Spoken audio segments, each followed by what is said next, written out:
भगवान श्री राम प्रसाद जी महाराज ऐसे महासाधक थे जिनके चरणों में जो भी आता था वह उनका मुरीद बन जाता था। ऐसे कुछ प्रसंग आपके सामने प्रस्तुत करती हूँ।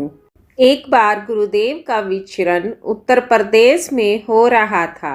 फजलुर रहमान नामक मौलवी जी गुरुदेव के चरणों में आए। गुरुवर ने उनसे कुरान शरीफ को माध्यम बनाकर विशद चर्चा की। मौलवी जी इतने प्रभावित हुए कि मुंह से निकला, काश आप मुसलमान होते, आपको मक्का मदीना में सबसे आला दर्जा हासिल होता। मौलवी जी ने उसी दिन से मांसाहार और बकरा ईद पर बकरे की बलि का त्याग कर दिया।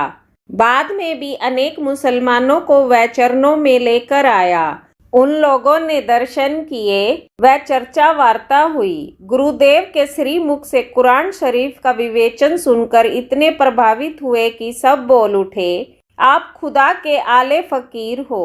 पैगंबर मोहम्मद सा कोई पीर है तो आप हैं आप। हमारी इबादत के आप सच्चे हकदार हो। एक साथ सभी मुसलमानों ने आला हस्ती को सिजदा किया। उसके बाद गुरुदेव रानिया में पधारे। उनके प्रवचनों में सभी कौम के लोग उमड़ घुमड़ कर आते थे। वाणी में ऐसा जादू था कि पूरे इलाके में उस महापुरुष के ज्ञान की धूम मच गई। सिखों के 10वें गुरु श्री गोविंद सिंह जी का प्रकाश उत्सव नजदीक था।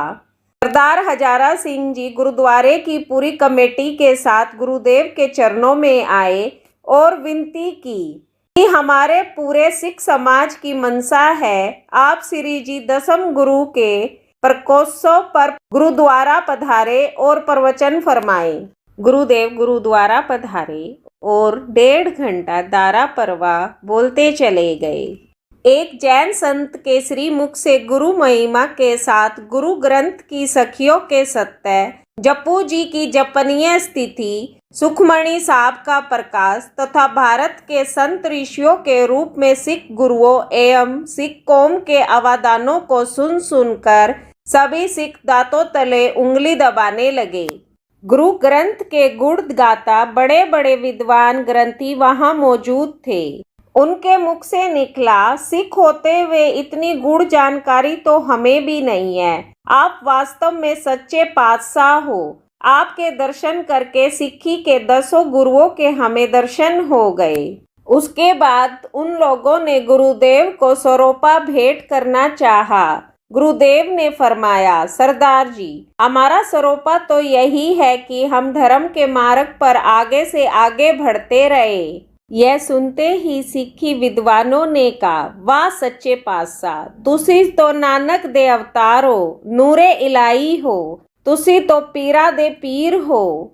देखा आपने गुरुदेव का ज्ञान कितना असीम था। कितने ही लोग उनसे और उनके ज्ञान से प्रभावित हुए बिना नहीं रहे।